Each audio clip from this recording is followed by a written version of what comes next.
Oi, pessoal! Hoje nós vamos dar continuidade nas aulas de estabilidade das máquinas síncronas. Na aula de hoje, nós vamos fazer uma breve revisão a respeito da parte mecânica da máquina. Depois, nós vamos analisar a equação de oscilação da máquina síncrona. E, finalmente, nós vamos entrar na parte de análise de estabilidade pelo critério de áreas iguais. Nessa aula, nós vamos observar essa metodologia e fazer alguns exemplos a respeito dessa forma de visualizar se a máquina síncrona é estável ou não. É importante a gente, primeiramente, rever alguns conceitos da parte de mecânica, porque a análise de qualquer sistema de potência com o objetivo de determinar a estabilidade transitória também envolve propriedades mecânicas das máquinas que constituem o sistema. Então, isso se dá ao fato que, após uma certa perturbação, as máquinas devem ajustar os ângulos relativos de seus rotores, a fim de cumprir as condições impostas pelas transferências de potência. Em relação às transferências de potência entre máquinas e entre uma máquina em um barramento infinito, potência elétrica, isso nós já vimos na aula passada, vamos utilizar nessa aula. E, além dessa parte elétrica, também devemos estudar a parte mecânica. Por isso que, geralmente, a gente fala de estabilidade ou análise eletromecânica, porque envolve a parte elétrica e a parte mecânica. O problema é, portanto, tanto elétrico quanto mecânico. E certos princípios da equação mecânica, nós devemos relembrar. Então, eu trago aqui os seus principais valores. Então, aqui eu tenho o deslocamento angular mecânico, definido como sendo θm em radianos. A velocidade angular mecânica, que é a derivada do deslocamento angular, em radianos por segundo. A aceleração angular mecânica, que é a derivada da velocidade ou a derivada segunda do deslocamento angular, que está em radianos por segundo ao quadrado.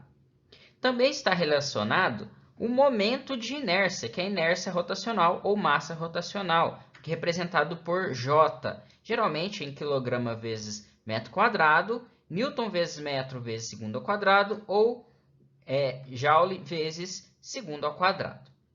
Também o conjugado ou torque mecânico, que nada mais é que a minha inércia multiplicado pela minha aceleração angular, que é em newton-metros ou joule por radiano.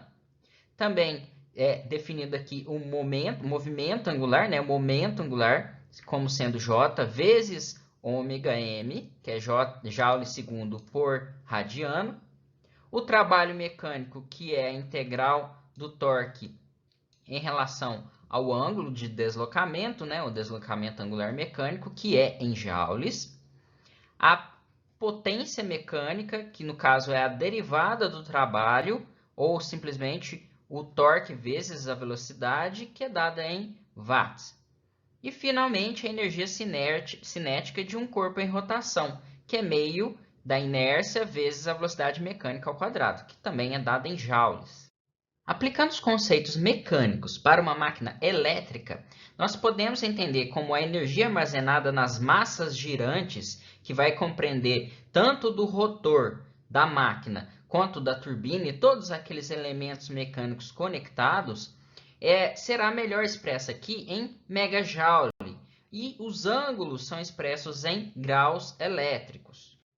Levantamos aqui uma hipótese, que é o caso da máquina operando a velocidade angular mecânica constante ou aproximadamente constante. Isso vai nos dar algumas vantagens nos cálculos, que é uma suposição que é geralmente usada nos transitórios eletromecânicos. Nesse caso, tem-se que o produto J vezes ômega m será constante e é definido pelo momento angular. M, portanto, é igual a J, que é a inércia, vezes ômega m, que é a velocidade angular mecânica. Embora, conforme a gente vai ver mais à frente na disciplina, m é uma constante bem importante, nesse caso, ela depende muito das características físicas do conjunto gerador. Então, nós vamos definir uma outra grandeza que quase é invariável com a potência da máquina. Então, assim surge a constante de inércia, que chamamos de H. Ela é definida como sendo a energia cinética armazenada ali nas massas girantes, dividido pela potência nominal da máquina, em VA. É como se eu pegasse ali a energia, né, que eu consigo armazenar e dividir pela potência da máquina, encontrando o valor, entre aspas, aqui em PU. Então, ele vai ser aqui vai ser definido, né, a energia cinética dividida pela potência, que vai ser meio vezes a inércia vezes o ômega m ao quadrado dividido por S, ou, né, simplesmente meio de m vezes ômega m dividido por S. Esse é o valor de H. Se a energia cinética for dada em megajoule, essa energia cinética aqui, e a potência é em MVA, a unidade de H vai ser megajoule por MVA, ou aqui a energia cinética pode ser também denotada como megawatts vezes segundo, né, por MVA, ou uma vez que eu estou dividindo potência por potência vezes segundo, vai sobrar simplesmente segundo. Então, a unidade de H vai ser dada em segundos também. Com efeito, H simplesmente quantifica a energia cinética do rotor na velocidade síncrona em termos do número de segundos que levaria o gerador para fornecer uma quantidade equivalente de energia elétrica quando operando em uma potência de saída igual à sua potência nominal. Então, é basicamente, falando novamente em outras palavras, é o tempo que aquela máquina que demora, né, para entregar a energia mecânica armazenada em energia elétrica. Sendo a energia cinética meio de J ômega ao quadrado, a velocidade angular mecânica em radianos mecânicos por segundo pode ser dada em 2 vezes P vezes ômega S, em que ômega S é a velocidade elétrica, né, a velocidade síncrona, em radianos elétricos por segundo, e P nada mais é que o número de polos da máquina. Então, reescrevendo a energia cinética, nós podemos falar que a energia cinética aqui vai ser igual a 1 sobre P vezes M vezes ômega S. Então, aqui eu estou passando para a velocidade síncrona, o que faz com que eu tenha que colocar aqui 1 sobre P, que é o número de polos. Considerando aqui um gerador de 2 polos, P igual a 2, se M for expresso em megajoule vezes segundo por grau elétrico, então ômega S também vai ser dado em grau elétrico por segundo. Então, ômega S é simplesmente 2πf, sendo a frequência do sistema. Da equação da constante inércia, né, nós tiramos que M é igual a S, que é a potência nominal, vezes H dividido por πf, ou simplesmente 2 vezes S vezes H dividido por ômega S. Nesse caso, essa equação ela fornece para a gente a relação entre M e H. Então, se for dado M e eu precisar de H, eu posso utilizar essa equação e vice-versa. Eu trago aqui alguns valores típicos de constantes de inércia em segundo ou megajoule por MVA de tipos diferentes de máquinas síncronas. Então, para turbogeradores ou turbo-alternadores, o H geralmente varia entre 4 e 9. Para geradores hidráulicos, né, de hidrelétricas, o H varia ali geralmente entre 2 e 4. Para compensadores síncronos ou condensadores síncronos, esse valor de H, uma vez que geralmente ele vai girar ali a vazio, né, varia entre 1 e 2, a inércia é menor. E finalmente, motores síncronos, o valor da inércia é bem menor, fica ali entre meio e 2. Aqui também eu trago dois gráficos. Esse da esquerda aqui são para turbogeradores, né, aqueles utilizados em termoelétricas, e aqui à direita são para geradores hidráulicos, aqueles utilizados em hidrelétricas. Nesse caso aqui, nós podemos notar que o valor de H ele varia bastante em relação à velocidade e à potência. Nesse caso, quanto maior a potência, menor o valor de H, e quanto maior a velocidade, maior é o valor da inércia. Para geradores hidráulicos, funciona de forma um pouco diferente. Nesse caso, quanto maior a potência, geralmente maior é o valor de H. E aqui também segue a regra que quanto maior a velocidade, maior é o valor de H. Passamos agora a estudar a equação de oscilação da máquina síncrona. Nos desenvolvimentos que se seguem, nós devemos obter qual que é o valor da variação do ângulo delta em função do desequilíbrio entre as potências elétrica e mecânica. Lembrando da aula passada, ângulo delta é o ângulo de carga. Quanto maior a potência transmitida do gerador, maior é esse valor do ângulo delta, que é definido, né, entre a diferença angular da tensão de referência para a tensão da máquina. Inicialmente, nós vamos pegar a expressão do torque desenvolvido em um corpo em rotação. Então, o torque acelerante nada mais é que a inércia vezes a aceleração mecânica. Então, aqui pegando o valor, a definição da aceleração, né, o torque acelerante vai ser igual a inércia vezes a derivada da velocidade mecânica no tempo. Aqui a velocidade angular mecânica é dada em radianos mecânicos por segundo. Sabemos que para a máquina síncrona, o torque acelerante é igual ao torque mecânico menos o torque elétrico. Então, aqui na máquina síncrona desse esquema aqui, nós podemos notar a presença do torque mecânico, que tem o mesmo sentido da velocidade mecânica, e o torque elétrico, que se opõe a esse torque mecânico. O gerador síncrono no regime permanente, o torque mecânico é igual ao torque elétrico, ou seja, o torque de aceleração, conjugado de aceleração, é igual a zero. Porém, sob condições transitórias, a gente pode ter a situação de torque acelerante diferente de zero. Devido aos vários distúrbios elétricos ou mecânicos, a máquina ela sempre está sujeita a diferenças no torque elétrico e mecânico, causando essas acelerações ou desacelerações.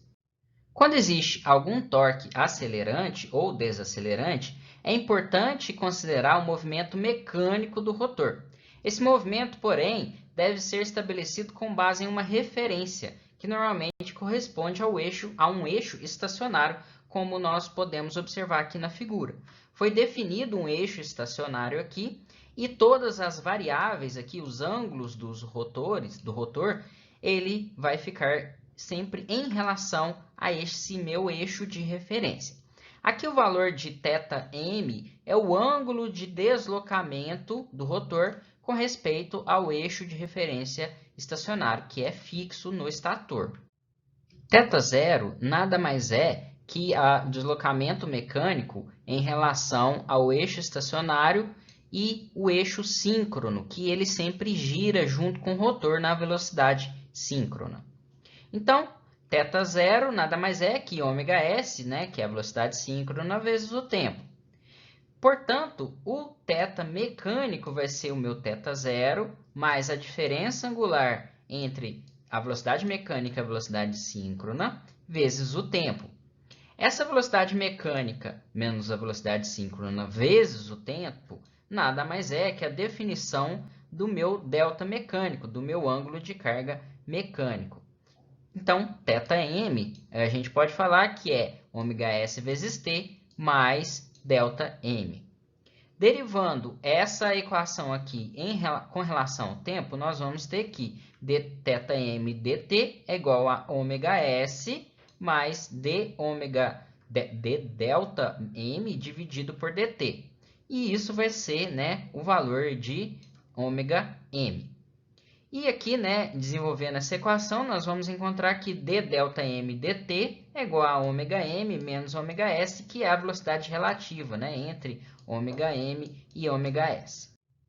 Derivando novamente essa equação, nós vamos encontrar que d2θm por dt2 é igual a d2 ΔM por dt2, que é igual à derivada da velocidade relativa, né, que nada mais é que ômega-m menos ômega-s, por dt. Isso vai ser a aceleração mecânica. Então, sendo ΔM a medida do deslocamento angular mecânico entre o eixo do rotor, que gira na velocidade mecânica, né, velocidade angular mecânica, e o eixo que gira sempre a velocidade síncrona constante, velocidade elétrica, pode-se interpretar ΔM conforme na figura aqui, que é a diferença entre esses dois eixos, né? Ou seja, θ0 menos θm. Enquanto o ΔM ele está associado a um fenômeno mecânico, sempre existe o seu correspondente, que é o ângulo elétrico. A relação desses dois ângulos se dá pelo número de polos. Então, o valor aqui de delta elétrico é igual a P sobre 2, o número de polos dividido por 2, vezes o ΔM. Se eu tenho uma máquina de dois polos, o ΔE é igual ao ΔM. Então, esse último resultado mostra que, sendo constante a relação entre os dois ângulos, pode-se analisar todo o transitório eletromecânico em termos da variação de ΔE e, posteriormente, transformar em ΔM se for necessário. Com base nessas considerações, é usual substituir o termo d quadrado θ m, né, dt quadrado, ou simplesmente d quadrado delta m por dt quadrado, simplesmente, né, por d quadrado delta por dt quadrado. A substituição direta, né, só vai ocorrer se P igual a 2, porém, nós vamos considerar aqui o ΔM e, se necessário, a gente faz a conversão. Sabemos que o torque acelerante é igual a J, nossa inércia, vezes d quadrado delta por dt. Então, vocês podem notar aqui que eu já substituí o ΔM por delta, um delta genérico, que nada mais é que a diferença entre o torque mecânico e o torque elétrico. Multiplicando ambos os lados pela velocidade, então, aqui nós vamos ter ômega-TA é igual a ômega-J d2 delta dt2 igual a ômega-TM menos ômega-TE. Nesse caso, nós vamos considerar o ômega igual a ômega-M, que é igual a ômega-S, ou seja, uma máquina de dois polos. Portanto, nós podemos relacionar o torque agora com a potência. Então, ômega-Tm nada mais é que Pm, que é a potência mecânica. Ômega-Te nada mais é que Pe, que é a potência elétrica. E ômega-Ta é a potência de aceleração. Sendo m igual a j vezes ômega-s, a expressão pode ser alterada. Então, Pa vai ser Pm menos Pe, que é igual a m vezes d2 delta dt2. Ou, simplesmente, colocando aqui a equação de oscilação na sua forma mais tradicional, a potência acelerante é igual à potência mecânica menos a potência elétrica, que é igual a m vezes d2 delta dt2, ou, né, passando m para h, que é um valor que geralmente se utiliza mais, é igual a 2h sobre ômega-s d2 delta dt2. Então, essa aqui é a equação de oscilação da máquina síncrona. Uma vez conhecida a equação de oscilação da máquina síncrona, ou seja, o comportamento dela, tanto elétrico como mecânico, em relação ao seu ângulo de carga, nós podemos entrar agora no critério das áreas iguais para a definição da estabilidade do sistema. Então, rearranjando a equação de oscilação, nós vamos encontrar esse valor aqui. d2 delta dt2 é igual a ômega-s dividido por 2h vezes Pa, que é a potência acelerante. Multiplicando ambos os lados por 2 vezes d delta dt, né, nós vamos obter que d vezes d delta dt ao quadrado é igual a ômega-s sobre h vezes Pa d delta. Integrando ambos os lados, nós vamos observar que d delta dt ao quadrado é igual a ômega-s sobre h. Integral de aqui um delta zero, né, um valor inicial do ponto de operação até algum valor delta, vezes Pa d delta. Então, aqui nós vamos encontrar que d delta dt é igual a raiz quadrada de ômega-s sobre h, integral de delta zero até delta, Pa d delta.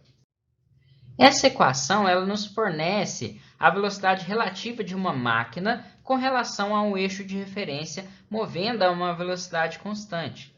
Então, para que haja estabilidade, é necessário que a velocidade relativa seja zero em duas condições. A primeira, quando a aceleração é zero, ou quando a aceleração está opondo ao movimento do rotor. Nesse caso, em outras condições, né, nós podemos falar que o sistema é instável. Estabilidade de um rotor que está acelerando, ou seja, D2 delta dt2 é maior que zero, pode ser determinado supondo que existe um ângulo máximo, um delta máximo, que obedece aqui às duas condições. Deve-se obedecer às duas condições para obter estabilidade na aceleração. A primeira é que a potência acelerante em delta máximo é negativa ou nula. Então, eu não posso ter em delta máximo uma potência acelerante positiva. E a área sobre a curva PA delta, né? Então, a gente tem a potência acelerante em relação a delta, de delta zero a delta máximo, é nula. Ou seja, a integral de delta zero a delta, de PA de delta, tem que ser zero. Essa é a condição de estabilidade para uma máquina, para um rotor acelerando. Aqui eu trago duas condições em que é apresentado a evolução da potência acelerante após algum distúrbio em relação ao delta. Então, o delta altera, né? Ele aumenta com o tempo e a potência acelerante ela altera o seu valor. Aqui, nesse momento, né, nós podemos notar a presença de uma perturbação, porque existe aqui uma potência acelerante. Sem nenhuma perturbação, a potência acelerante é zero. Então, aconteceu aqui uma perturbação, existe uma aceleração da máquina, o delta vai aumentando, porém aqui, após cruzar o eixo aqui, a potência acelerante fica negativa, ou seja, a máquina passa a frenar. Então, aqui, nesse caso, existe uma diminuição da velocidade. A figura ela mostra a situação em que a área líquida sobre a curva se anula. Então, aqui em delta igual a delta zero até delta igual a delta máximo, nós podemos notar que a área 1 aqui é igual à área 2 e também são opostas, ou seja, o valor aqui está acima do eixo zero de potência acelerante e essa outra área 2 aqui está abaixo. Também, né, nós podemos notar, como foi nossa segunda condição, delta em delta máximo, a potência acelerante é negativa. Aqui, então, em delta máximo, a potência acelerante ela é negativa. Lembrando que são duas condições, né? Ou ela é negativa ou ela é zero. Fora essas condições, o sistema não pode ser estável. Então, portanto, para esse caso, atendeu todas as nossas condições, né? Então, o sistema é estável. Nessa outra figura aqui, mostra uma situação em que a potência acelerante da máquina inverte o sinal sem conseguir com que a área 2 fique igual ou maior que a área 1. Então, nesse caso, a área 1 sendo maior que a área 2, ele passa aqui para uma potência acelerante, aqui nós podemos ainda somar uma área 3, que vai se juntar à área 1, sendo muito maior que a área 2. Nesse caso, né, não encontramos aqui um delta máximo, porque não tem condição de igualdade de área, nunca vai ser, a área 2 vai ser igual à área 1, porque ela é menor. Então, esse sistema aqui ele vai ficar oscilando e aumentando a sua oscilação com o tempo. Portanto, o sincronismo aqui é perdido e o sistema é instável. Então, dessas análises, a gente pode estabelecer duas condições para determinar o limite de estabilidade, ou seja, aquela condição em que a máquina pode chegar máxima condição, né, que a máquina pode chegar sem que ela entre na instabilidade. Acima daquela condição ela é instável e abaixo dessa condição ela é estável. Por isso que a gente chama de limite de estabilidade. Então, pode-se determinar qual que é o limite do ângulo máximo, né? Então, nesse caso, para o ângulo máximo, a potência acelerante no ângulo máximo tem que ser igual a zero e a área 1 tem que ser igual à área 2. Nesse caso, é o que nós chamamos de critério das áreas iguais. Dessa forma, nós podemos definir o ângulo de chaveamento crítico, ou ΔCC, como aquele ângulo no qual o sistema está no seu limite de estabilidade. Então, aconteceu um distúrbio na rede, o meu ângulo de potência ele vai aumentar, ele vai oscilar, e essa minha perturbação deve ser removida antes desse ângulo de chaveamento crítico. Se o meu ângulo ele aumentar e passar desse ângulo de chaveamento crítico, é um ponto sem retorno e a minha máquina está instável. Se aconteceu uma remoção de uma perturbação antes desse ângulo de chaveamento crítico, nesse caso, a minha máquina é estável, ele vai entrar, né, em um novo ponto de operação. Esse critério pode também ser aplicado quando se tem a curva potência-ângulo, a potência elétrica e ângulo, onde geralmente a gente assume P igual a potência máxima seno de delta, como nós já vimos na aula passada, e a potência mecânica sempre constante nesse tipo de estudo. Então, a gente tem a potência elétrica aqui, né, definida por P máximo seno delta, temos a potência mecânica, é possível fazer a análise com esses dados.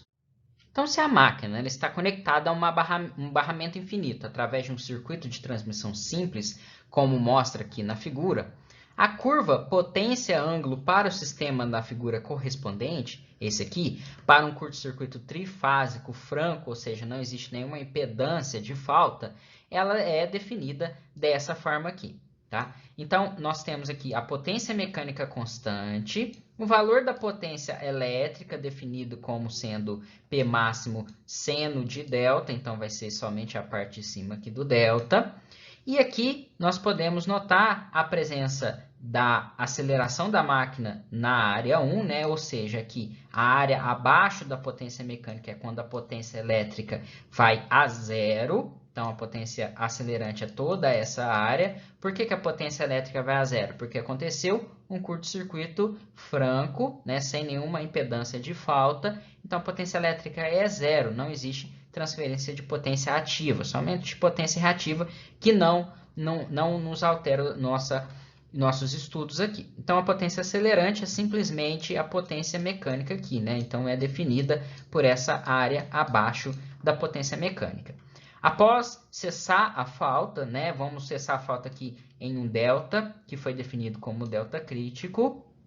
Aqui, nesse caso, a potência acelerante fica aqui a área entre a potência elétrica, que é maior que a potência mecânica, e a potência mecânica, né? Então, é o valor dessa área 2 aqui. Então, se a gente igualar A2 com A1, né, nós podemos calcular qual que é o valor de delta crítico. Lembrando que existe um ângulo máximo aqui. Esse ângulo máximo é esse ponto onde tem PA, né, a potência acelerante, igual a zero. PM igual a PE nessa posição. Então, delta máximo, como no lugar de PA igual a zero, nós podemos definir A2 igual a 1 para encontrar qual o valor de delta crítico. É o máximo ângulo que eu consigo chavear. Então, para ilustrar melhor o critério das áreas iguais, nós vamos fazer esse exemplo aqui. Então, na rede de potência mostrada na figura, ocorre uma falta trifásica aqui no barramento 1, logo após o disjuntor C, nesse ponto. Então, ele está imediatamente após o disjuntor, né? Então, nada mais é que uma falta aqui no barramento 1. Nós devemos calcular o ângulo de chaveamento crítico, sendo que a falta ela é eliminada com a retirada dessa linha, né, da abertura do disjuntor C e do disjuntor D. Aqui foi informado qual que é a potência mecânica igual à potência elétrica transmitida pelo gerador, que é 0,8 PU, a reatância subtransitória de eixo direto do gerador, que é 0,2 PU, a tensão, módulo da tensão terminal do gerador, que é 1,05 PU, a reatância do transformador, que é 0,1 PU, a reatância das linhas, que é 0,4 PU, e aqui, finalmente, o barramento infinito, definido como sendo uma tensão igual a um ângulo de 0 graus. Isso tudo em PU. O primeiro passo aqui é determinar qual que é a tensão interna E e o ângulo delta de operação, né? Então, nós sabemos aqui que o circuito equivalente é esse mostrado aqui. Temos a potência ativa transmitida igual a 0,8 PU, né? E o módulo da tensão VT igual a 1,05. E a tensão aqui no barramento infinito, um ângulo de zero. Fazendo o equivalente ainda dessas duas linhas paralelas e somando com a impedância do transformador, nós vamos observar isso aqui. Nesse caso, nós temos algumas condições aqui para calcular qual que é o valor desse θt aqui nessa barra 1. Então, nessa barra do terminal, né, do gerador. Por quê? Né? Nós temos aqui o módulo da tensão no terminal, nós temos a tensão no barramento infinito, a potência ativa transmitida e a reatância entre esses dois barramentos. Com essas informações, nós podemos jogar nessa equação aqui. P é igual a VT, o módulo, né, de VT vezes a tensão do barramento infinito, dividido pela nossa reatância, vezes seno de θt. É o que eu quero achar, é θt. O restante dos dados eu tenho. Então, P é 0,8, VT é 1,05, V infinito é 1, o x é 0,3, que nós calculamos anteriormente. Portanto, o θt é igual a 13,213 graus. Com esse dado, nós podemos calcular qual que é o valor da corrente. Então, o VT nós temos, né, que é 1,05 ângulo de 13,213, que nós calculamos agora, menos o valor da tensão ali do barramento infinito, dividido por J03, que é o valor dessa reatância equivalente aqui que nós determinamos anteriormente. Então, a corrente que flui, né, desde lá do gerador até o barramento infinito é de 0,80341, ângulo de menos 5,29 graus. Com esse valor de corrente e o valor ali da tensão terminal do gerador, nós podemos calcular qual que é o valor da tensão complexa interna do gerador, que é definido pelo módulo da tensão interna e o ângulo delta. Então, a minha tensão interna complexa vai ser a minha tensão terminal mais a queda de tensão na reatância subtransitória, vezes, né, que nada mais é, né, que JXD, duas linhas, vezes a corrente que acabamos de calcular. Então, vai ser 1,05 ângulo de 13,213, que é o VT que calculamos, mais J02, que é a reatância subtransitória, vezes a corrente que flui ali, que já acabamos de calcular. Nesse caso, a tensão interna E vai ser 1,1115 ângulo de 21,09. Então, o nosso ângulo de delta, né, de operação inicial é 21,09 graus. E a tensão interna E é 1,1115 PU. Isso tudo aqui em PU. Agora, nós vamos calcular qual que é a potência máxima durante três condições: antes da falta, durante a falta e após a falta. Antes da falta é aquela condição normal. Nós sabemos que existe aqui uma tensão infinita de 1 PU. Aqui a tensão interna é 1,111, como calculamos anteriormente.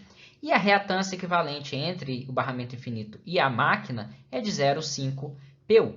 Nesse caso, a potência máxima transmitida vai ser EV dividido por X, que vai ser igual a 2,222 PU.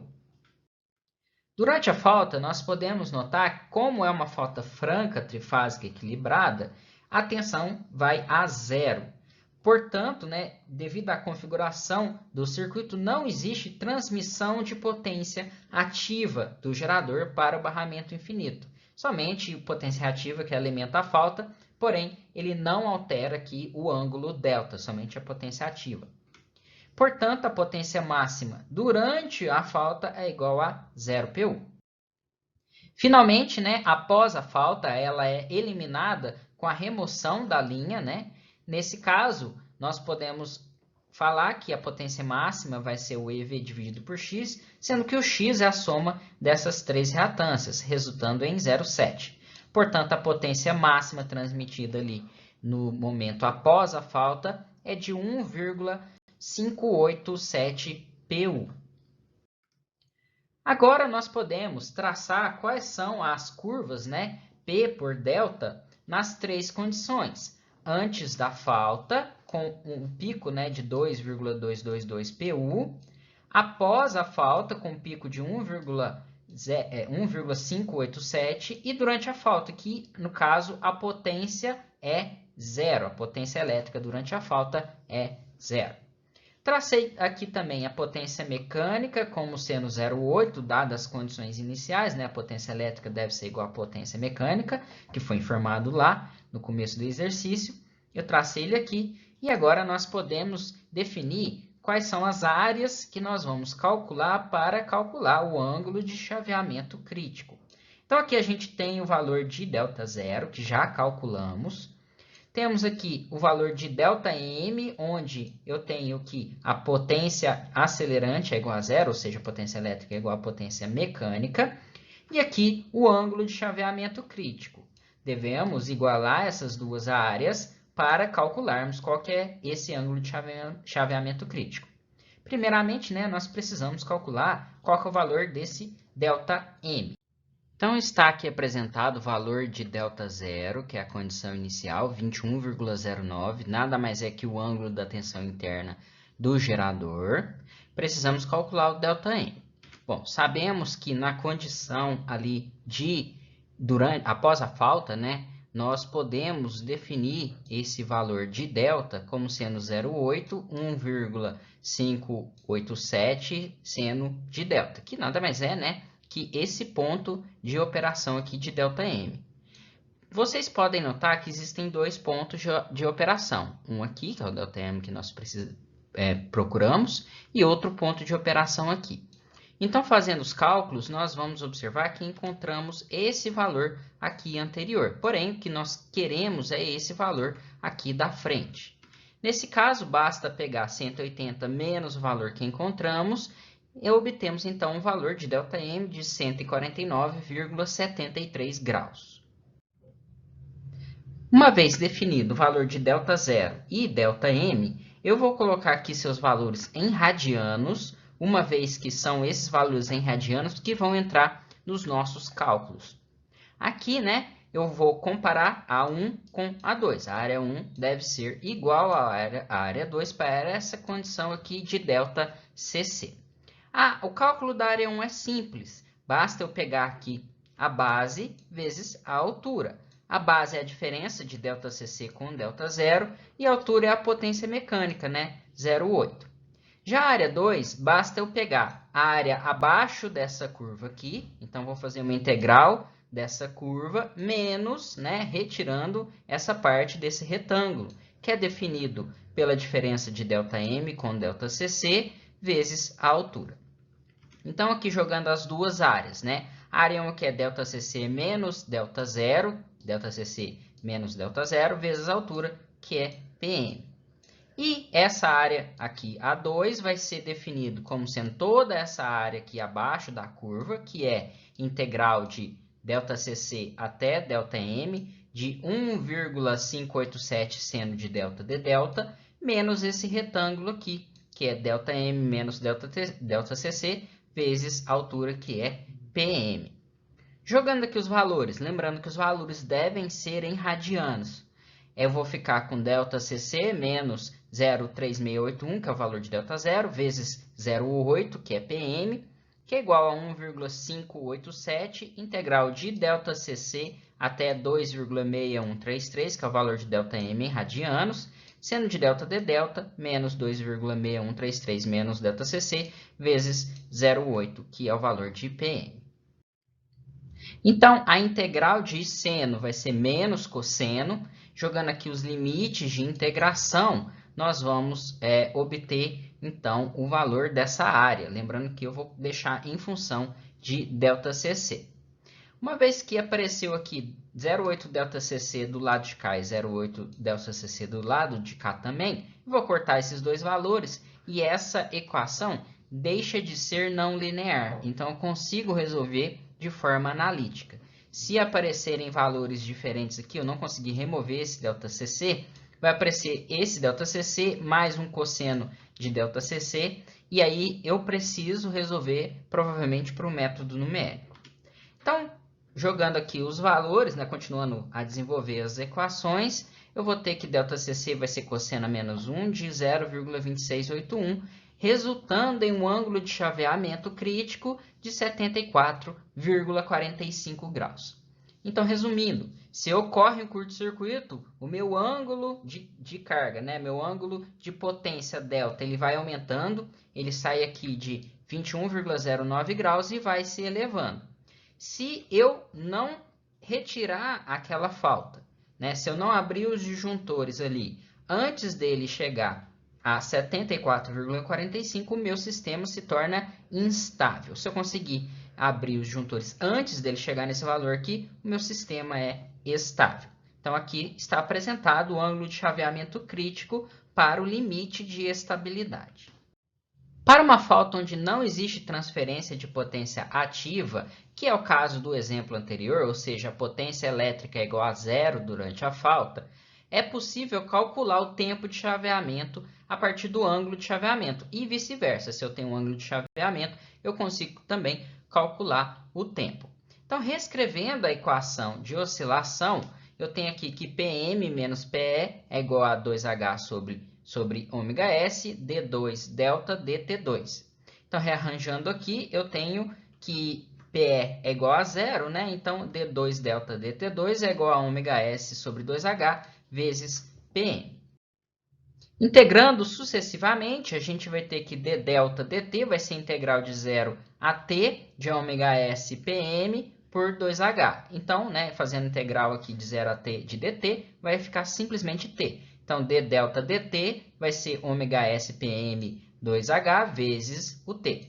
Integrando novamente aqui, nós vamos obter aqui uma integral de delta 0 até um ângulo de chaveamento aqui, igual a ômega-s Pm sobre 2H vezes integral de 0 a t dt. Então, aí, essa integral aqui vai ficar t quadrado sobre 2. Aqui, essa integral aqui vai ficar ΔC menos ΔZ, resultando em ΔC menos ΔZ igual a ômega-s Pm sobre 4H vezes tempo de chaveamento ao quadrado. Isolando, então, o valor do ângulo de chaveamento para um tempo de chaveamento, eu consigo calcular ele, né, como sendo ômega-s Pm sobre 4H vezes Tc, um tempo, né, dado ao quadrado, tempo de chaveamento ao quadrado, mais ΔZ.